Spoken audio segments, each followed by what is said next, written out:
The invitation arrived in my mailbox on a Tuesday afternoon, embossed cardstock in a cream-colored envelope. I opened it standing in my kitchen, still wearing my work blazer. Celebrating 35 years of excellence, Richard Hayes retirement dinner. Join us in honoring his distinguished career for successful children and their families only. That last line was handwritten at the bottom in Mom's distinctive script. My phone rang within minutes. "You got the invitation?" Dad's voice was brisk, businesslike. The same tone he'd used with me for the past decade. "I did." "So, you understand why we had to be selective about the guest list." He didn't phrase it as a question. "This is a professional event. My colleagues from the firm will be there. Partners, senior associates, important clients. We need to present the right image. And I don't fit that image." "Sweetheart, you work retail. Your brother is a patent attorney. Your sister is a pediatric surgeon. They're bringing their families, their accomplishments. We can't have," he paused, searching for diplomatic words. "We can't have the evening be awkward." I looked out my kitchen window at the city skyline. From my penthouse apartment, I could see half the downtown corridor. My reflection in the glass showed a 34-year-old woman in a tailored suit that cost more than Dad probably thought I made in a month. "I understand," I said quietly. "I knew you would." Relief flooded his voice. "You've always been reasonable about these things. We'll do a family dinner after, just us. Something casual." "Sure, Dad." "Excellent. I have to run, meeting with the retirement committee. Take care, sweetheart." He hung up before I could respond. I set the invitation on my granite countertop and stared at it for a long moment. Then I opened my laptop and navigated to the foundation account I'd established 3 years ago. The Hayes Family Foundation. Anonymous funding for the exact charity Dad's law firm supported every year. My contributions over the past 3 years totaled $2.8 million. I made one phone call.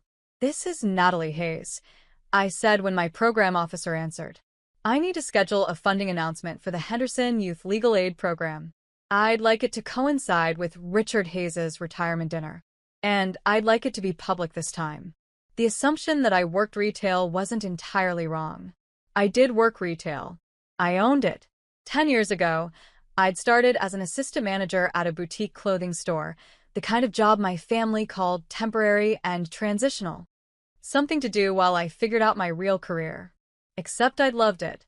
Loved the visual merchandising, the customer relationships, the inventory strategy, the rhythm of seasons and trends. Within 2 years, I'd been promoted to general manager. Within 4, I'd opened my own boutique with a small business loan and my life savings. That first store, Hayes & Company, though I never told my family the name, succeeded beyond my projections. I opened a second location within 18 months. Then a third. Then I started franchising the model. Now, 10 years later, Hayes & Company had 47 locations across 6 states. Annual revenue last year was $127 million. I employed over 800 people. I'd been featured in 3 business magazines and had spoken at 2 retail conferences. But to my family, I still worked in a clothing store. I'd tried correcting them early on. When the second location opened, I'd invited everyone to the ribbon cutting. Mom had come for 20 minutes, left before the ceremony, and told me later it was cute that I was playing businesswoman. Dad had sent flowers with a card that said, "Good luck with your shop." My brother, Trevor, had laughed when I'd explained the franchise model. "Retail isn't real business, Nat. It's not like what I do. Patent law requires actual expertise." My sister, Caroline, had been kinder but equally dismissive. "That's wonderful that you have a hobby that makes money. But maybe think about something more stable? Something with benefits and retirement." After a while, I'd stopped correcting them. Stopped sending business updates. Stopped inviting them to openings and milestones. I attended family dinners in simple clothes, drove my older Camry instead of the Mercedes I kept in my private garage, and spoke vaguely about store operations when asked about work. They'd filled in the blanks themselves. Assumed I was a store manager, maybe assistant manager on bad days. Working hourly. Probably struggling financially. The family charity case who'd never quite launched. Trevor brought his elegant wife and two private school children to every gathering, talking about his latest corporate client and his partnership track. Caroline brought her surgeon husband and discussed medical conferences in Europe. They were the success stories, the ones who made Dad proud. I was the one they seated at the kids' table until I was 30. So, when the retirement invitation arrived with that handwritten note, for successful children and their families only, I understood exactly what it meant. I wasn't invited because I was an embarrassment. Dad's retirement dinner was scheduled for Friday evening at the Grandview Club, the most prestigious venue in the city. The same place where his law firm hosted their annual gala, where partners celebrated major case victories, where the legal elite gathered. I spent that Friday morning in a board meeting with my executive team, reviewing Q3 projections and discussing expansion into 2 new markets. My CFO presented numbers that showed we were tracking 23% above last year's revenue. My head of operations outlined a new employee profit-sharing program I'd approved. "This is generous," my CFO said, reviewing the profit-sharing details. "You're essentially giving away $7 million in distributions." "Our employees built this company," I said. "They should share in its success." After the meeting, I returned to my office, corner suite, floor-to-ceiling windows, original art on the walls, and checked my personal email. The Henderson Youth Legal Aid Program had confirmed the announcement. They'd scheduled it for 6:30 p.m., right as Dad's retirement dinner would be starting cocktail hour. The press release was ready. The board chair would be making remarks thanking the anonymous donor who'd sustained their program for 3 years. The anonymous donor, whose identity would be revealed tonight. My assistant knocked on my door frame. "Ms. Hayes, your sister is online too. She says it's important." I picked up. "Caroline." "Natalie." Her voice was tight. "I just wanted to confirm you're not planning any drama for Dad's retirement dinner." "I'm not attending Dad's retirement dinner." The invitation made that clear. "Yes, but I know how you can be. Making things awkward, trying to draw attention to yourself. Dad's worked his entire career for this moment. Please don't ruin it." I closed my eyes briefly. "Caroline, I have no intention of ruining anything. I'm not even going to be there." "Good. Because Trevor and I have worked hard to make this perfect for him. The speeches, the video tribute, the gift from the firm. We don't need," she paused. "We don't need any complications." "There won't be any complications from me. Thank you." She softened slightly. "I know you probably feel left out, but you have to understand. This is about Dad's professional reputation. The people attending they're at a certain level. It's not personal." "Of course not," I said quietly. "I understand completely." After she hung up, I sat in my office for a long moment, looking out at the city. Then I changed into the evening gown I kept in my office closet for after-work events. Navy silk, elegant, understated. I called my driver and headed to the charity event I actually was attending, a fundraiser for women's business initiatives, where I was receiving a community leadership award. The retirement dinner would have started at 6.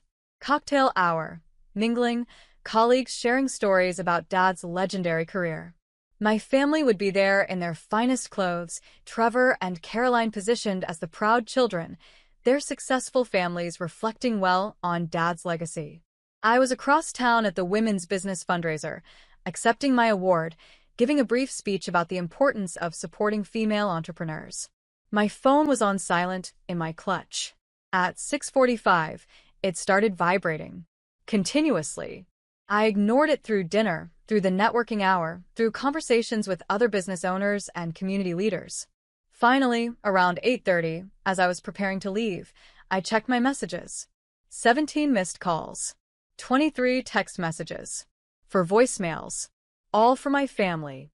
The texts ranged from confused to frantic. "Trevor, call me now. What did you do?" "Mom." Natalie Murray Hayes. "Explain yourself this instant." Caroline. "How could you humiliate Dad like this? At his own retirement dinner?" "Dad, we need to talk. Immediately." I listened to the first voicemail. It was Trevor, his voice sharp with anger. "I don't know what game you're playing, Natalie, but announcing a multi-million-dollar donation at Dad's retirement dinner? Making it all about you? That's low. Even for you. Call me back. The second was Caroline, crying. Everyone is asking questions. Dad's boss cornered him. The firm partners want to meet you. You've completely derailed his evening. How could you be so selfish? The third was Mom, coldly furious. Your father is humiliated. His colleagues are demanding to know why his daughter, his retail worker daughter, is claiming to have donated millions to their charity program. They think it's a prank or fraud. Fix this. Now. The fourth was Dad. His voice shook. Natalie.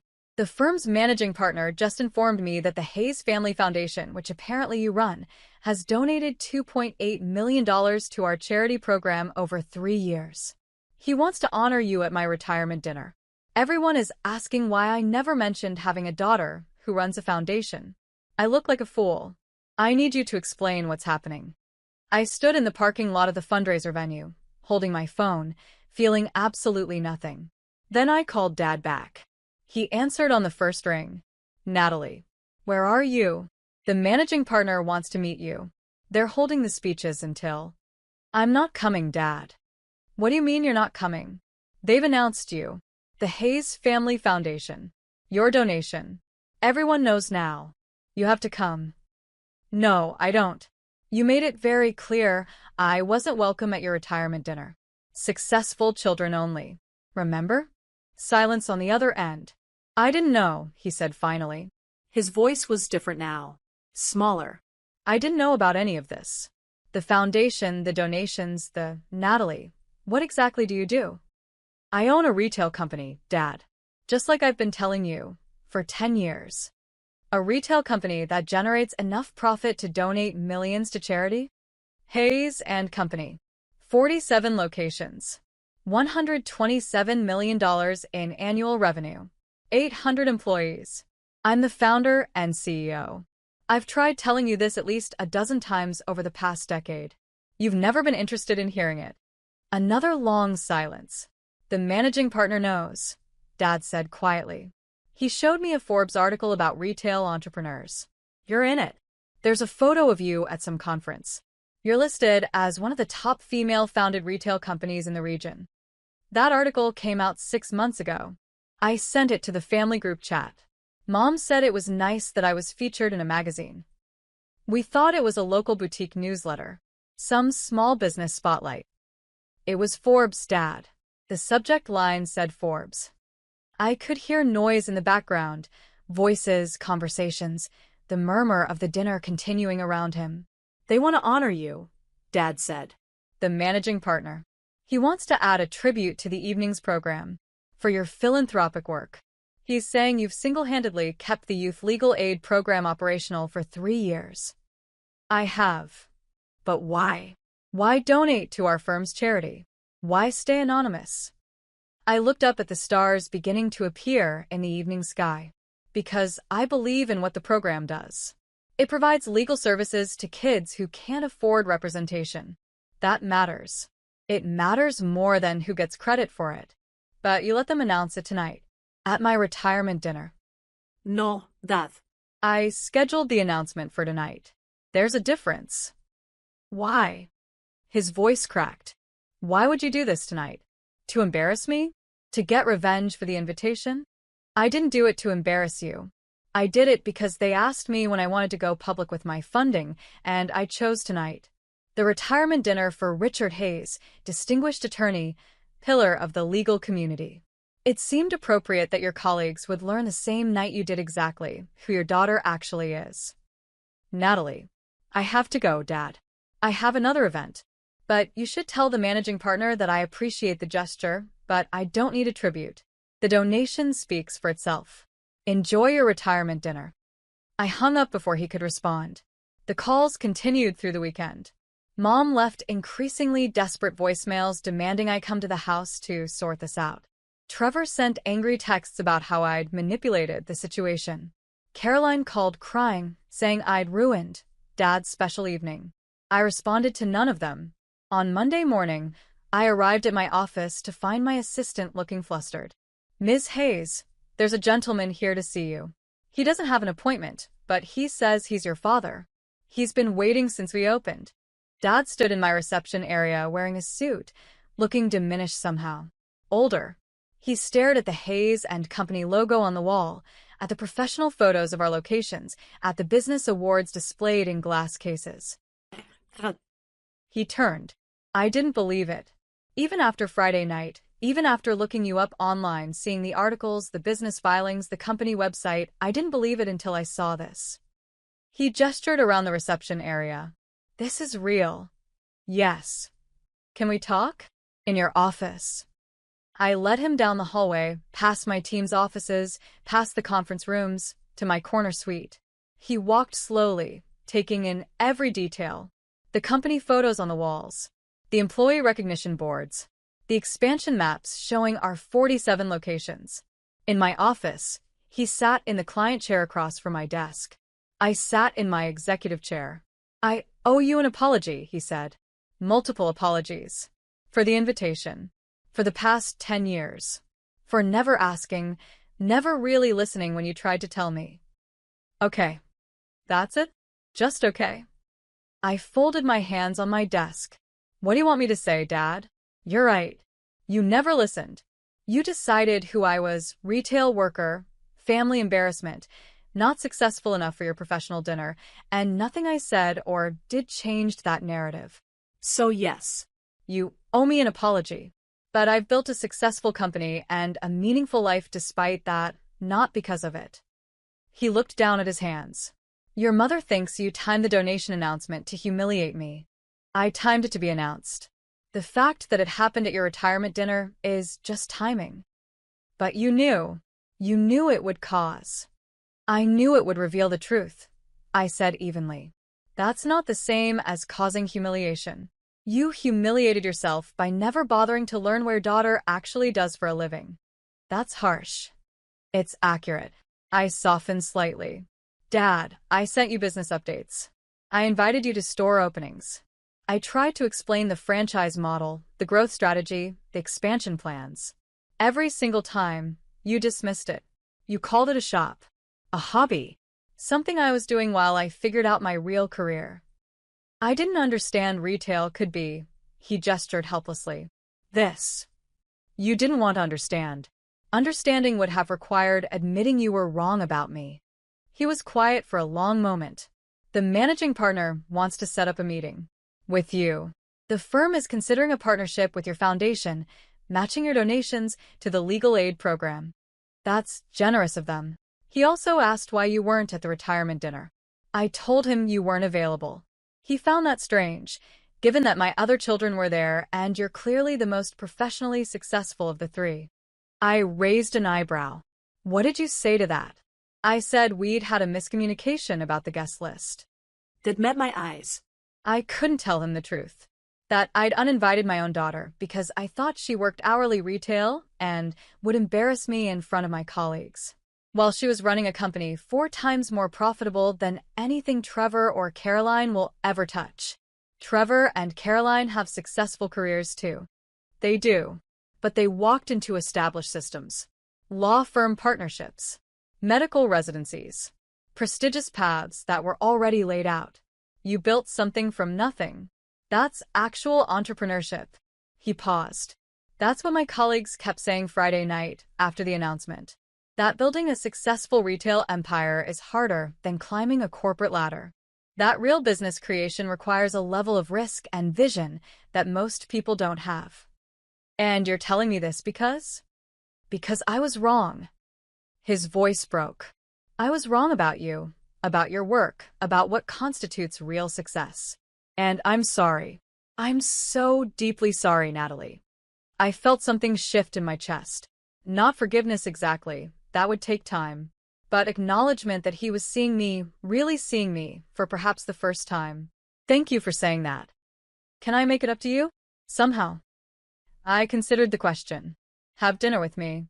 A real dinner, where you ask questions about my business and actually listen to the answers. Meet my executive team. Visit one of my stores, not as a brief courtesy, but as a genuine visit. Learn what I've built. I'd like that. And Dad? Stop comparing me to Trevor and Caroline. We have different careers, different paths, different definitions of success. That's okay. But I need you to value my path as much as you value theirs. He nodded. I will. I promise. The first real dinner happened the following week. Dad came to my penthouse apartment, his first time visiting since I'd bought it 3 years ago, and stared at the space in open shock. This is yours. All mine. The whole floor. The whole floor. He walked through slowly, taking in the chef's kitchen, the original artwork, the wraparound balcony with city views. I thought you lived in that apartment near the university. The one bedroom you had when you first started managing the store. I did. 7 years ago. I've moved twice since then. We had dinner at my dining table, catered from an upscale restaurant, because I never pretended to be a chef. I walked Dad through the company's history, showing him the business plan I'd written a decade ago, the expansion models, the franchise agreements, the employee programs. He asked real questions about revenue streams and inventory management and customer acquisition costs. Questions that showed he was trying to understand, not just waiting for his turn to talk. You built this while we thought you were struggling, he said over dessert. While we talked about you needing to find something more stable. Yes. And you never corrected us more forcefully. Never made us see. I tried, Dad. I tried for years. Eventually, I realized I couldn't make you see anything you weren't willing to look at. So I focused on building instead of convincing. I wish you'd, he stopped. No. That's not fair. You did tell us. We didn't listen. That's on us, not you. Over the following weeks, things shifted gradually. Dad visited my flagship store, spent 2 hours talking to my store manager about operations. He attended a board meeting as an observer, sat quietly in the back, and afterward told me he'd never seen someone command a room the way I did. He told Trevor and Caroline they needed to apologize. Trevor came to my office stiff and formal, said he was sorry for dismissing my career, but his tone suggested he still didn't quite understand what he was apologizing for. Caroline met me for lunch, cried, and said she'd never realized I was actually successful because I never acted successful around the family. You always dressed so plainly and drove that old car, and never talked about money. How were we supposed to know? By listening when I talked about my business, I said gently. By asking questions. By treating my work with the same respect you wanted for your own. I'm sorry, she said. Really? I know I can't fix the past 10 years, but I want to do better. Mom was harder. She oscillated between pride and resentment, unable to reconcile the daughter she'd categorized as unsuccessful with the woman who owned a multi-million-dollar company. I just don't understand why you hid it from us, she said when she finally agreed to have coffee with me. I didn't hide it, Mom. I lived it openly. You just never looked. But you could have made us understand. Could have, I don't know, shown up in nicer clothes or talked about money more or something. Why would I do that? My worth isn't in my clothes or my car or how much I flaunt my success. It's in what I've built, the people I employ, the impact I make. I shouldn't have to perform wealth for my family to respect me. She didn't have an answer for that. 6 months after Dad's retirement dinner, the Hayes Family Foundation and Dad's former law firm announced a formal partnership, matching donations for the Youth Legal Aid Program, a scholarship fund for kids pursuing legal careers, an internship program connecting underprivileged students with law firm opportunities. The press conference was held at my company's headquarters. Dad stood beside me as we cut the ribbon on the new program, both of us smiling for cameras. I'm proud of you, he whispered as the photographers snapped pictures. I should have said that a decade ago. I should have said it every day. But I'm saying it now, and I'll keep saying it. I'm so incredibly proud of you. I squeezed his hand. Thank you, Dad. Later, at the reception, Trevor approached me with his wife. I've been thinking, he said, about starting my own practice, leaving the firm, but I'm terrified of the risk of building something from scratch. It is terrifying, I said honestly, but it's also the most rewarding thing I've ever done. Would you be willing to talk to me about it? About the business side of entrepreneurship? I know patent law, but I don't know how to build a company. I smiled. I'd be happy to. Let's set up a time. Caroline joined us with her husband. My hospital is considering a retail partnership, a medical supply boutique concept. I told them I knew someone they should talk to. Send me the details, I said. I'll look at the proposal. Mom stood with Dad across the room, watching our conversation. She still looked uncertain, like she was trying to reconcile multiple versions of me in her mind. But she was trying. That was something. The managing partner from Dad's old firm approached me as the reception was winding down. Ms. Hayes, I wanted to thank you again for your foundation's partnership. The legal aid program would have closed without your support. I'm glad we could help. I also wanted to apologize. Your father is a valued colleague and friend. If I'd known he had a daughter accomplishing what you've accomplished, I would have insisted she be honored at his retirement dinner. The oversight was unfortunate. It wasn't your oversight, I said gently. It was a family communication issue. But thank you. He smiled. Your father talks about you constantly now. Your business model, your growth strategy, your employee programs. I think he's become your biggest advocate. Better late than never, I said. After the reception ended, Dad and I stood on my office balcony, looking out at the city. I spent 35 years building a career, he said quietly. Building a reputation. Earning respect from my peers. And all that time, you were building something bigger, something more impressive, and I never even noticed. You noticed what you valued. Corporate success, traditional careers, established paths. I wasn't those things, so you didn't see me. But I should have. Yes, I agreed. You should have. But you're seeing me now. That's what matters. He nodded slowly. The retirement dinner. Looking back, that was probably the best thing that could have happened. The wake-up call I needed. You could have had the wake-up call without excluding me from your retirement dinner. I know. I'm not saying I'm glad I hurt you. I'm saying I'm glad I finally understand who you are. We stood in comfortable silence, watching the city lights flicker on as evening fell. Are we okay? Dad asked finally. Can we be okay? I thought about the invitation that had said successful children only. About 10 years of dismissal and assumptions. About the business I'd built anyway, the life I'd created despite their lack of recognition. And I thought about this moment, standing with my father, having a real conversation, being seen for who I actually was. We're getting there, I said. It'll take time. But yes, I think we can be okay. He smiled, and for the first time in years, it felt genuine. Below us, the city hummed with life. 47 Hayes and Company locations across 6 states. 800 employees building their own versions of success. A foundation making real impact. A family slowly learning to see clearly. I'd built all of it without their approval. But having it now, earned through truth rather than performance, felt like finally being invited to a dinner I actually wanted to attend.